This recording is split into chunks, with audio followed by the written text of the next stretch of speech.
और वहीं समाजवादी पार्टी ने बुधवार को यूपी की 6 लोकसभा सीटों के लिए प्रत्याशियों के नामों का ऐलान कर दिया। किसे कहां से टिकट मिला है, आप देखिए।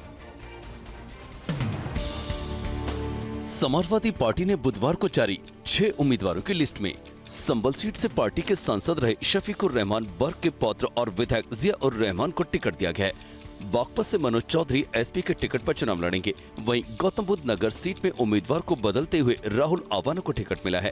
पहले यहां महेंद्र नागर को टिकट दिया गया था। यूपी की पीलीभीत सीट से अखिलेश सरकार में मंत्री रहे बरेली के भगवंत शरण गंगवार को टिकट मिला है। घोसी सीट से पार्टी नेता और प्रवक्ता राजीव राय को मैदान में उतारा गया है। मिर्जापुर सीट पर राजेंद्र एस बिंद को टिकट दिया गया है। तमिलनाडु के लोगों पर दिए बयान को लेकर केंद्रीय चुनाव आयोग ने केंद्रीय मंत्री शोभा करंदलाजे पर 48 घंटे के भीतर कार्रवाई का आदेश दिया है। डीएमके की बेंगलुरु कैफे ब्लास्ट मामले पर दिए बयान को लेकर उनकी शिकायत की गई थी।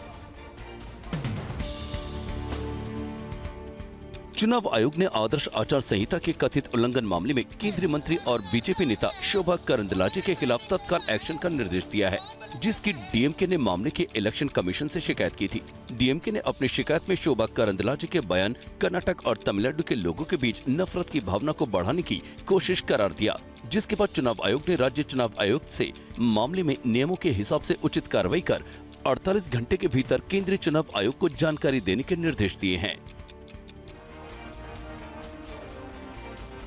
एमपी के भोपाल का चौक बाजार इलाका, जिसे सांसदों का मोहल्ला भी कहा जाता है, यहां से देश को कई सांसद मिले। मध्य प्रदेश में भोपाल से बीजेपी ने आलोक शर्मा को अपना प्रत्याशी बनाया है।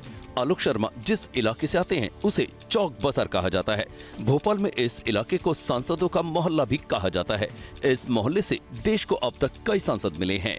पुराने भोपाल से, चौक बाजार से डॉक्टर शंकर दयाल शर्मा भोपाल के सांसद बने, क्योंकि चौक क्षेत्र मेरी जन्मस्थली भी है, कर्मस्थली है।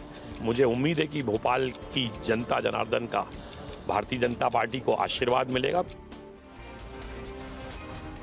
पश्चिम बंगाल के गवर्नर सीवी आनंद बोस ने कूच बिहार के हिंसाग्रस्त इलाके का दौरा किया है। टीएमसी और बीजेपी समर्थकों के बीच यहीं पर झड़प हुई थी। ये पश्चिम बंगाल के राज्यपाल सीवी आनंद बोस हैं, जिन्होंने कूच बिहार के दिनहाटा इलाके का दौरा किया। इस दौरान उन्होंने हिंसा के बाद के हालात की समीक्षा की और कहा कि यहाँ के लोग एकजुट हैं।